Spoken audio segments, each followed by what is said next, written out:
The lights in the daycare had already begun to fade, slowly towards evening when Moon found the wrappers. The three of them, carefully folded and tucked behind the supply cabinet near the net mats, crumpled foil from the protein bars the staff kept in the break room. Empty. Dates from the last 4 days. He didn't say anything at first. He just stood there with the evidence in one gloved hand, night kept shadowing his eyes, while the last of the children were being signed out. He didn't really think much of it. Sun noticed the stillness, the way he always did. The bells on his wrist went quiet. "Moon?" he asked. Moon had up the wrappers without a second look.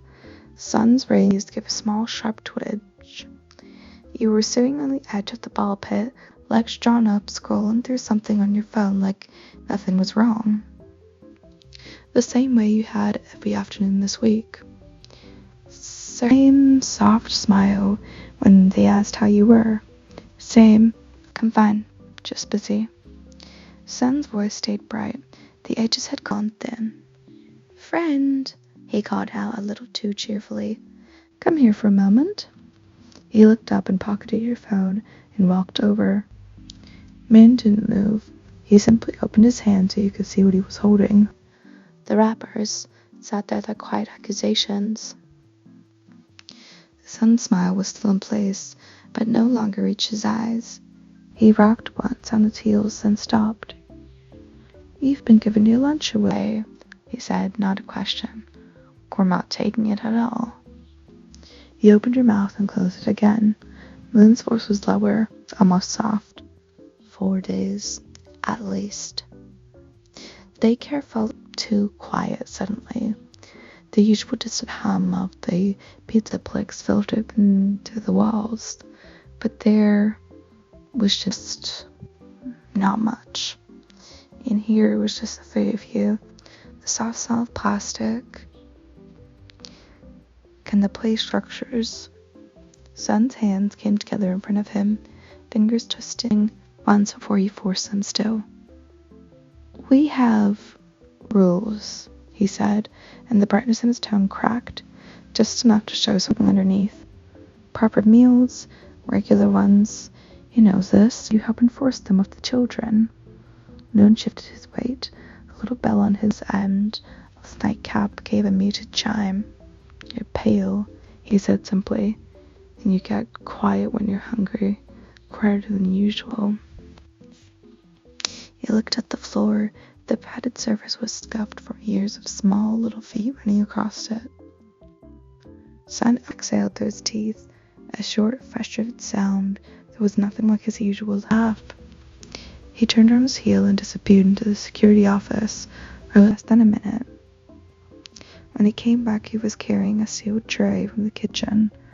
Simple, warm, the kind of food that didn't need explaining.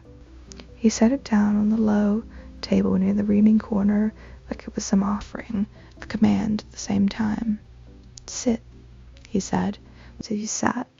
Moon followed, settling on the floor beside the table instead of the chair, knees drawn up, watching you with the same way he watched the shadows of the night, steady, unblinking. Sun remained standing for a moment longer, raised angled slightly downward before he finally lowered himself across from you, close enough that his knees almost touched yours. "Eat," he said, quieter now. "Please?" He picked up the fork, and the first bite was harder than it should have been. The second came easier. Neither of them spoke, while you worked through half a tray. Sun's fingers drummed across one of his thighs, then stopped. Moon's shoulder eventually leaned it until it rested lightly against yours, solid, cool, and present. And you set the fork down. Sun's hands came up and hovered for a second before settling carefully just on the back of your neck, then brushing once under your hairline. "You don't have to tell us why," he said. The cheerfulness was gone completely now, replaced by something smaller and more careful. "But you don't get to do it again, not without us knowing." Moon gave a low sound of agreement. His gloved fingers on the edge of her sleeve and held on, light but certain. "I'll have to remind you," he said, "every day if we have to."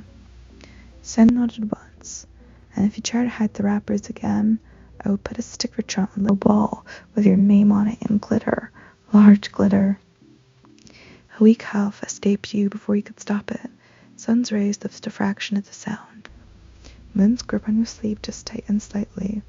The three of you stayed there for a while, it seemed, while the last of the daylight slipped out of the high windows.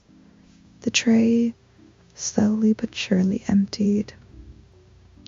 Sun's hand stayed warm at the back of your neck. Moon's shoulders remained solid against yours. There was no big speeches, no dramatic promises, just the quiet instance of two very different creatures who we decided without really needing to discuss it, that they wouldn't let an empty stomach be on their watch. When you finally stood, Sun collected the tray with an unnecessary amount of care. Moon rose with you, stood close enough that the soft fabric of his nightcap brushed your arm. Moon went to speak, but he didn't seem to say anything. "Tomorrow," Sun said, cutting in almost lightly. "You eat with us. Tomorrow, right? No arguments." Moon's voice was quiet, but it carried the same weight. "We'll know if you don't." The next afternoon, you showed up with the tray already in your hands. Sun's rays flared the second he saw it. He didn't cheer. He just watched you set it down on the table, the low table just like before, then sat across from you like it was the most natural thing in the whole world.